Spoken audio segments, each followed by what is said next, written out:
बोल श्री गणेश भगवान की जय, उमापति महादेव की जय, राधा कृष्ण की जय। आज मैं आप सब लोगों के सामने कृष्ण जी की वाणी गीता मैया के 11वें अध्याय का महात्म्य व सार सुना रही हूँ। आप कृपया ध्यान पूर्वक सुनिएगा। इसमें कृष्णा जी के ने अर्जुन जी को विराट स्वरूप अपना दिखलाया। श्री महादेव जी कहते हैं, हे प्रिय, गीता के वर्णन से संबंध रखने वाली कथा एवं विश्वरूप अध्याय के पावन महात्म्य को श्रवण करो। विशाल नेत्रों वाली हे पार्वती, इस अध्याय के महात्म्य का पूरा वर्णन नहीं किया जा सकता। इसके संबंध में सहस्त्रों कथाएं हैं। उनमें से एक यहाँ कही जाती है। प्रणिता नदी के तट पर मेघ शंकर नाम से विख्यात एक बहुत बड़ा नगर है। उसके प्रकारा चार दीवारी और गोपुर द्वार बहुत ऊंचे हैं। वहाँ बड़ी बड़ी विश्रामशालाएं हैं, उन जिनमें सोने के खंभे शोभा दे रहे हैं। उस नगर में श्रीमान सुखी, शांत, सदाचारी तथा जितेंद्रिय मनुष्यों का निवास है। वहाँ हाथ में शारंग नामक धनुष धारण करने वाले जगदीश्वर भगवान विष्णु विराजमान हैं। वे परब्रह्मा के साकार स्वरूप हैं। संसार के नेत्र को जीवन प्रदान करने वाले हैं। उनका गौरवपूर्ण श्री विग्रह भगवती लक्ष्मी के नेत्र कमलों द्वारा पूजित होता है।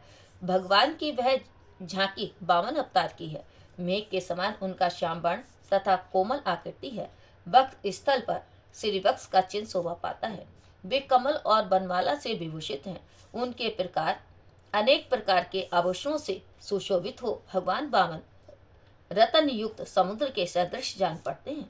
पीताम्बर से उनके श्याम वर्ण विग्रह की कांति ऐसी प्रतीत होती है मानो चमकते हुए बिजली से घिरा हुआ स्निग्ध मेघ शोभा पा रहा हो। उन भगवान वामन का दर्शन करके जीव जन्म एवं संसार के बंधन से मुक्त हो जाता है।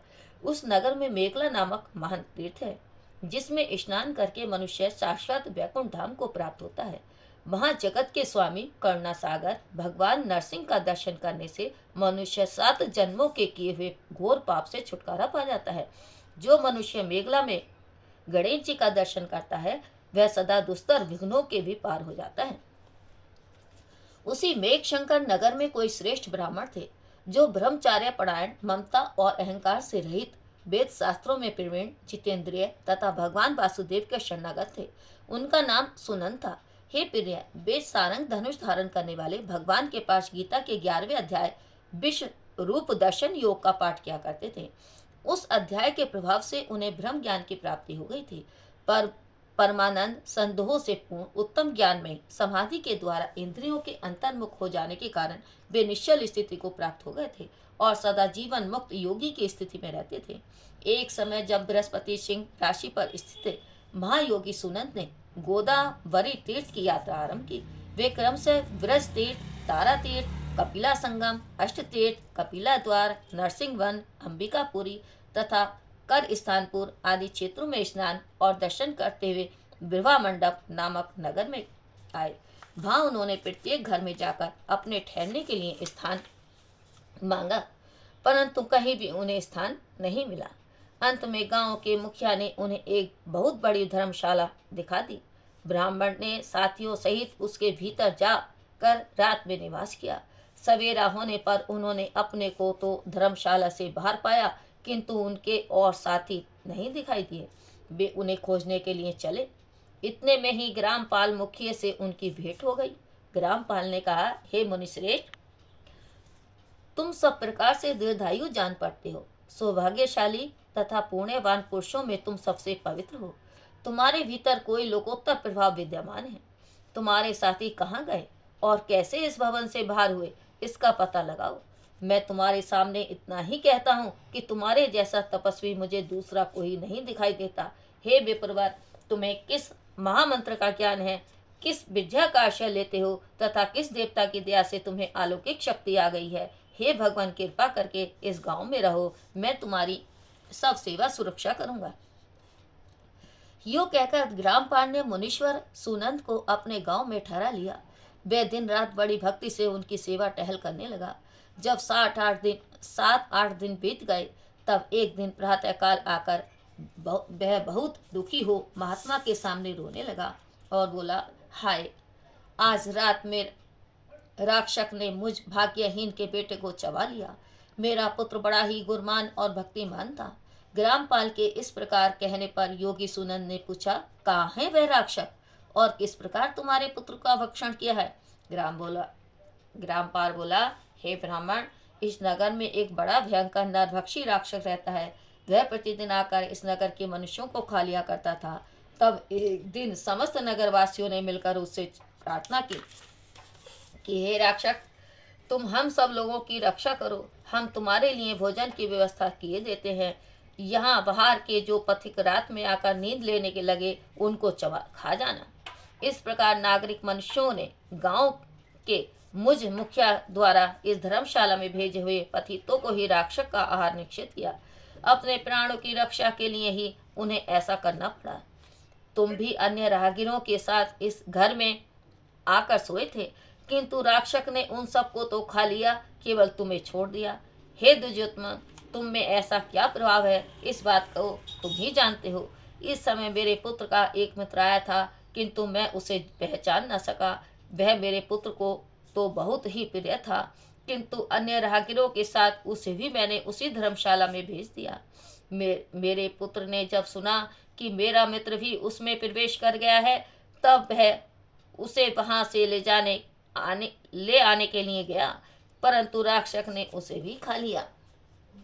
आज सवेरे मैंने बहुत दुखी होकर उस पिशाच से पूछा, ओ दुष्टात्मा, तूने रात में मेरे पुत्र को भी खा लिया। तुम्हारे पेट में पड़ा हुआ मेरा पुत्र जिससे जीवित हो सके, ऐसा कोई उपाय यदि हो तो बता। राक्षस ने कहा, हे ग्रामपाल, धर्मशाला के भीतर घुसे हुए तुम्हारे पुत्र के न जानने के कारण मैंने भक्षण किया है। अन्य पतितों के साथ तुम्हारा पुत्र भी अनजान में ही मेरा ग्रास बन गया है।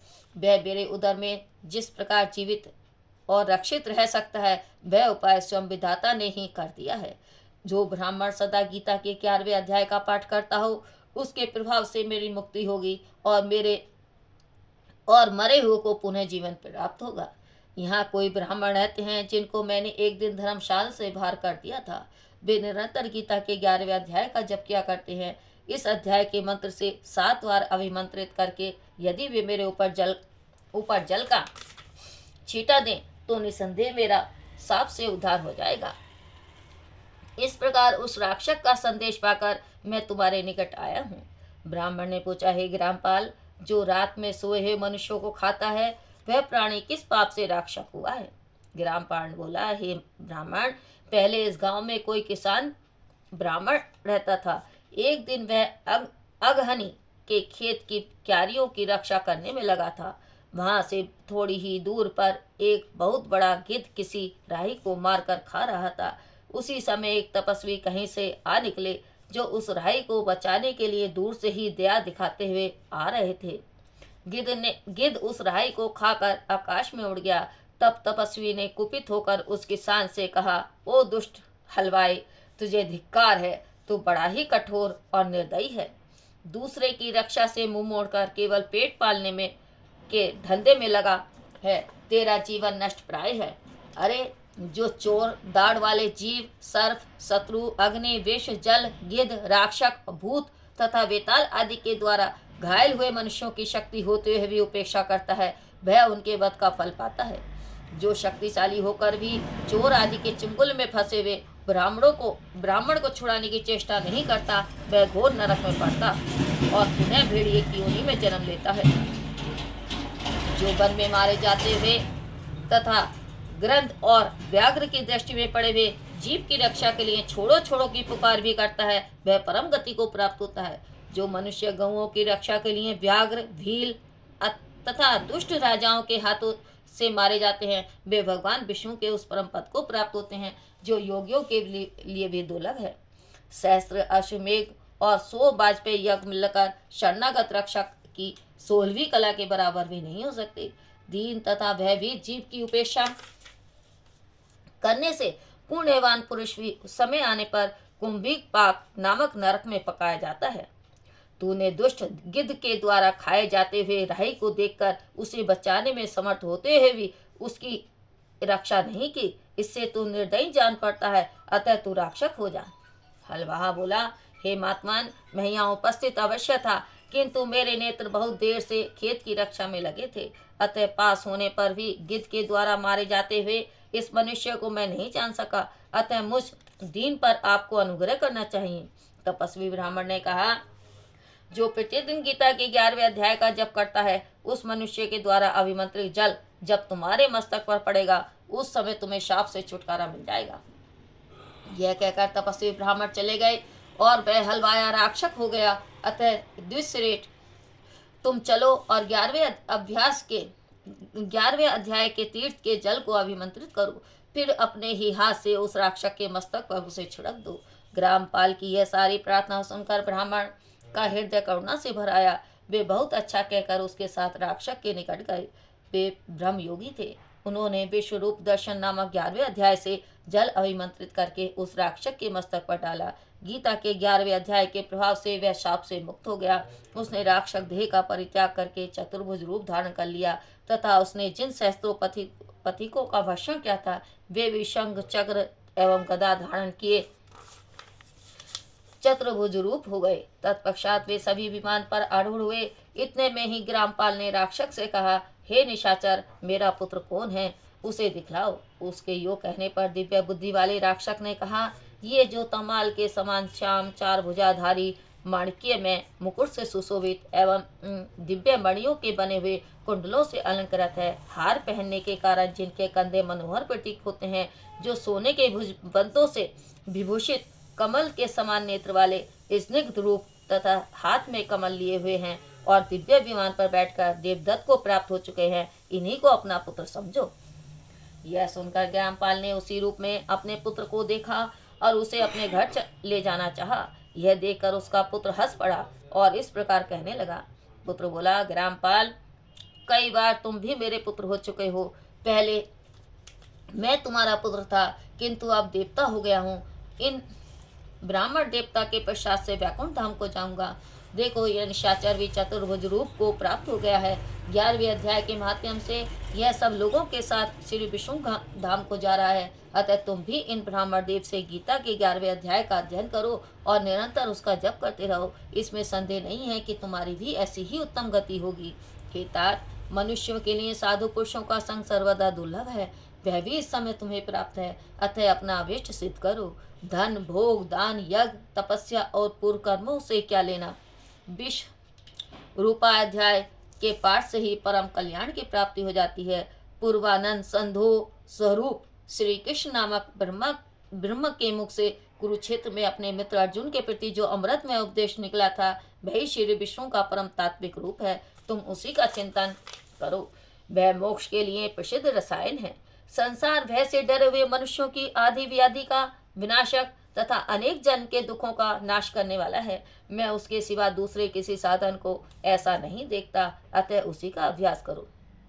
श्री महादेव जी कहते हैं, यूं कहकर वह सबके साथ श्री विष्णु के परम धाम को चला गया। तब ग्रामपाल ने ब्राह्मण के मुख से उस अध्याय को पढ़ा। फिर वे दोनों ही उसके माध्यम से श्री विष्णु धाम को चले गए।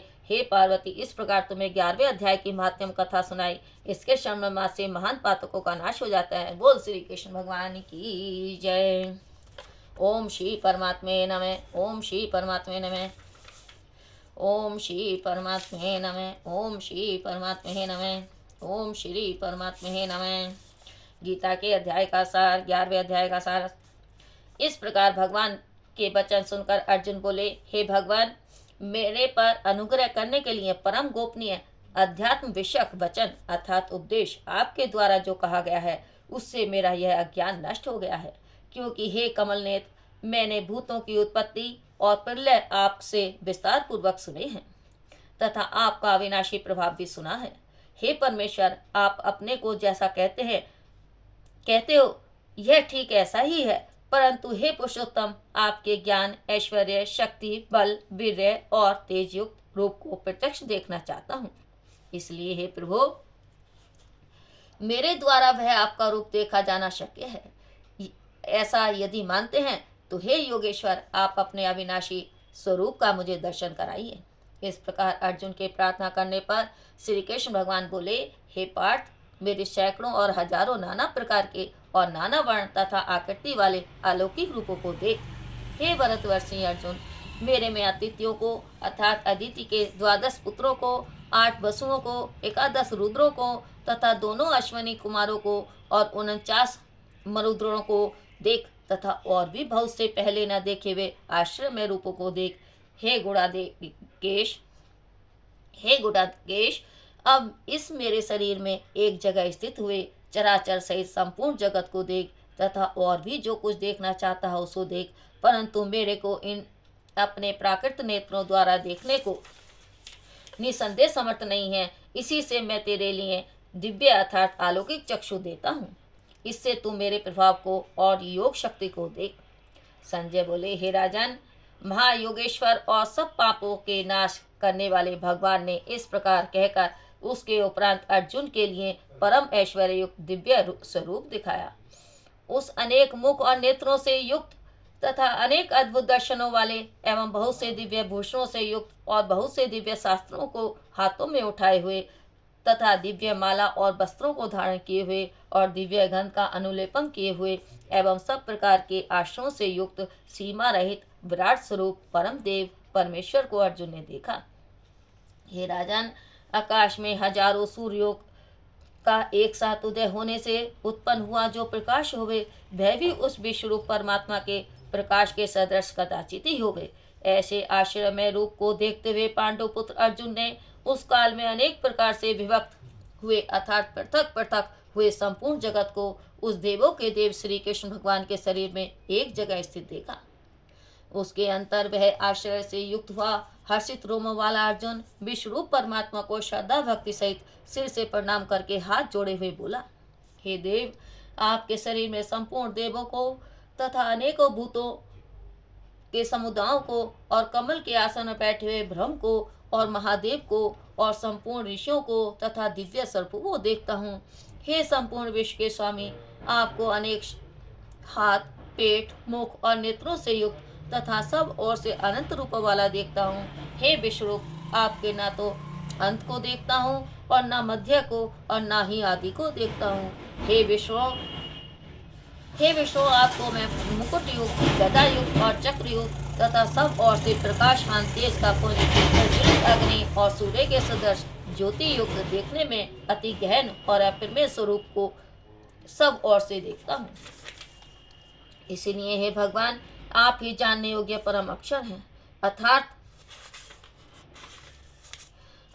परब्रह्म परमात्मा हैं और आप ही जगत के परमाशय हैं और आप ही अनादि के धर्म रक्षक हैं और आप ही अविनाशी सनातन पुरुष हैं, ऐसा मेरा मत है। हे परमेश्वर, मैं आपको आदि अंत और मध्य से रहित तथा अनंत सामर्थ्य से युक्त और अनंत हाथों वाला तथा चंद्र सूर्य रूप नेत्रों वाला और प्रज्वलित अग्नि रूप मुख वाला तथा अपने तेज से जगत को तपायमान करता हुआ देखता हूँ।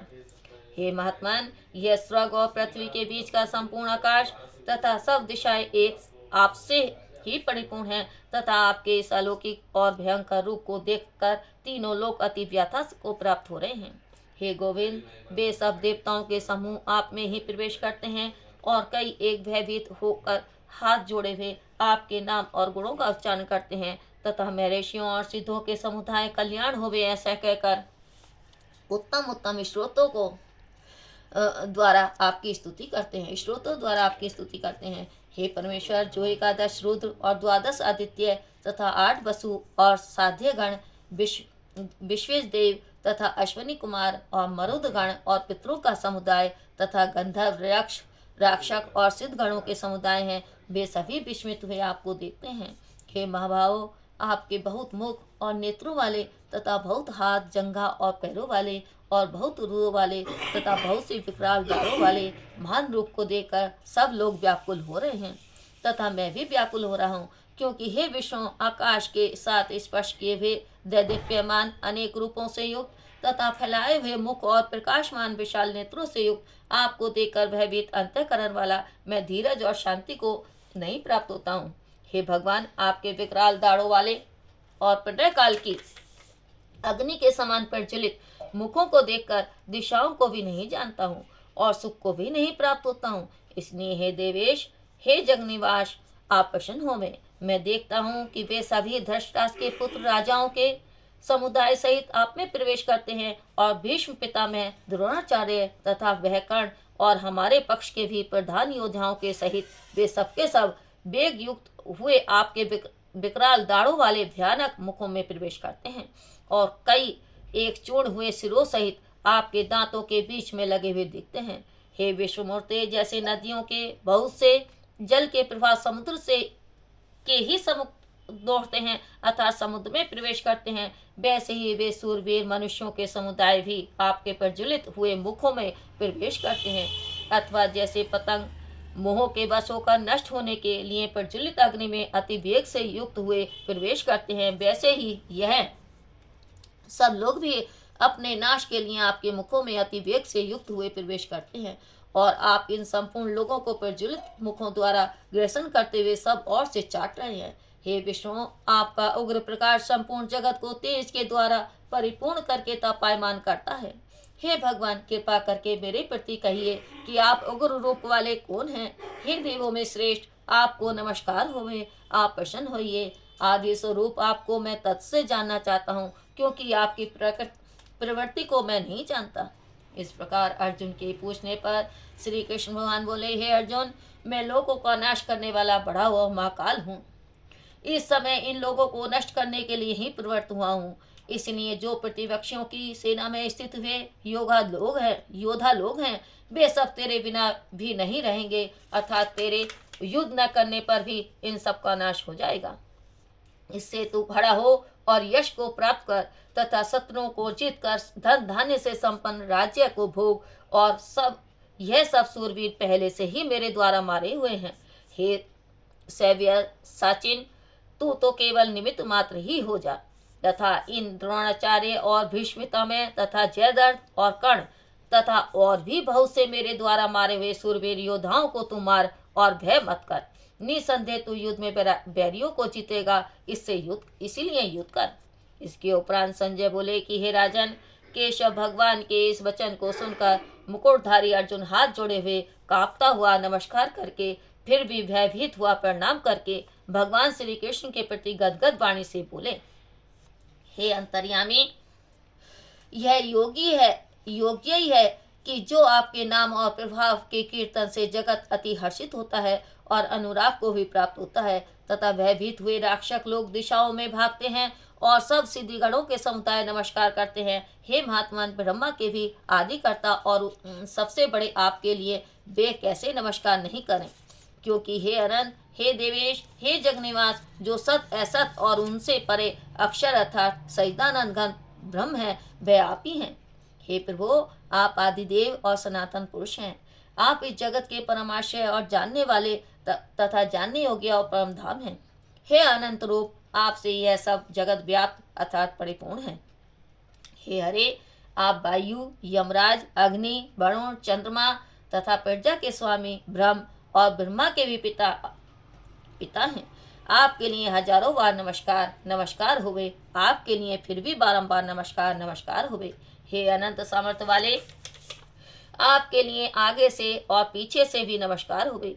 हे सर्वात्मना, आपके लिए सब ओर से ही नमस्कार होवे, क्योंकि अनंत पराक्रमशाली आप सब संसार को व्याप्त किए हुए हैं, इससे आप भी सर्वस्वरूप हैं।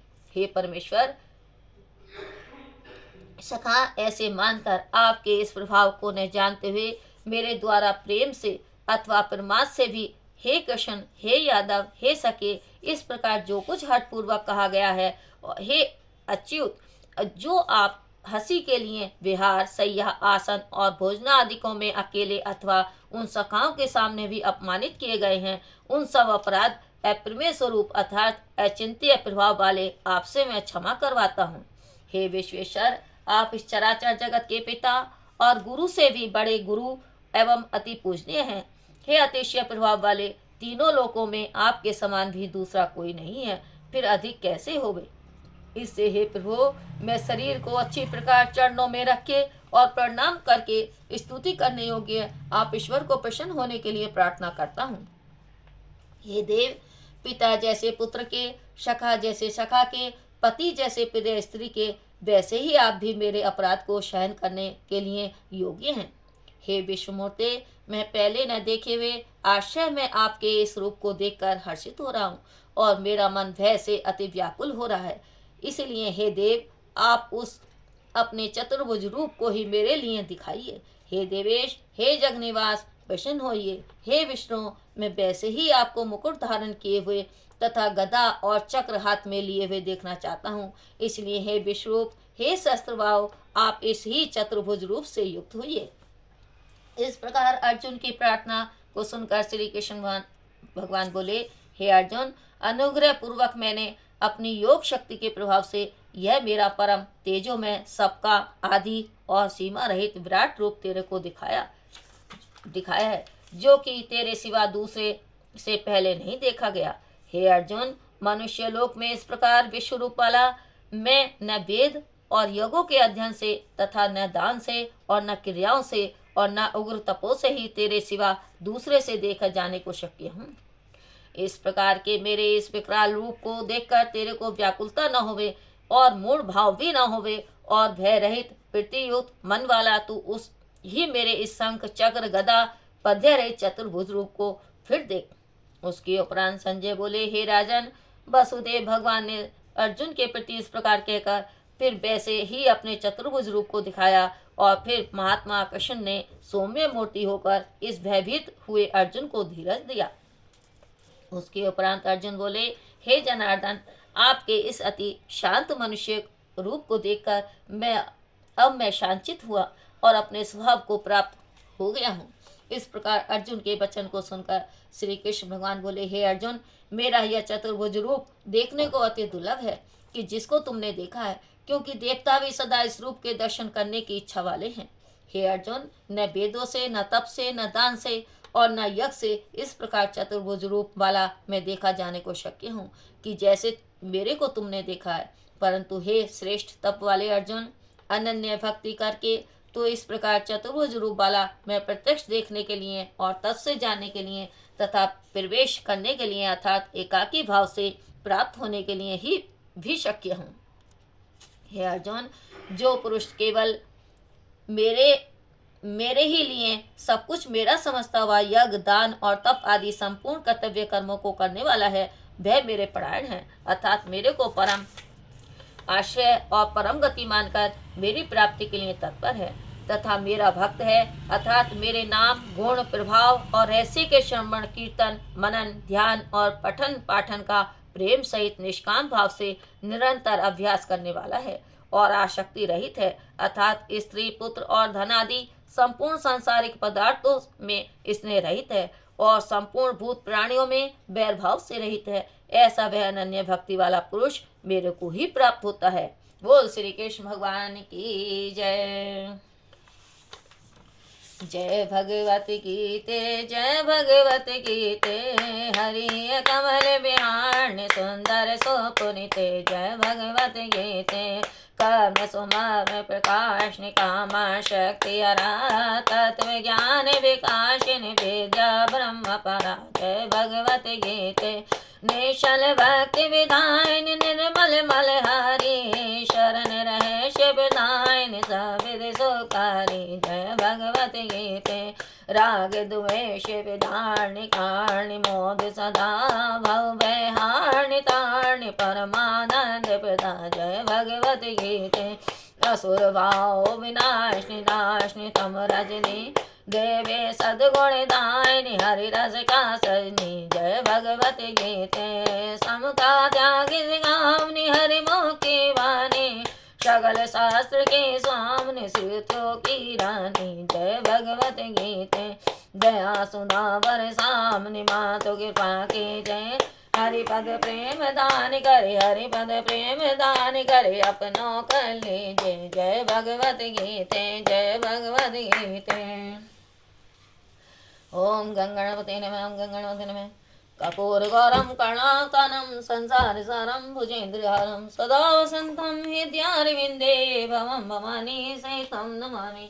मंदार माला कुलितालकाय कपाल माला शशिशेखराय दिव्यामराय च दिगंबराय नमः शिवाय च नमः शिवाय नमो देवे महादेवाय स्वाय संतम नमः नमः प्रकृतिवाय न्याता पड़ता सरतम सर्वमंगल मंगले शिवे स्वार्थ साधिके शरण तिरवे के गौरी नारायणी नमस्तुते। श्री राधे श्री राधे श्री राधे श्री राधे।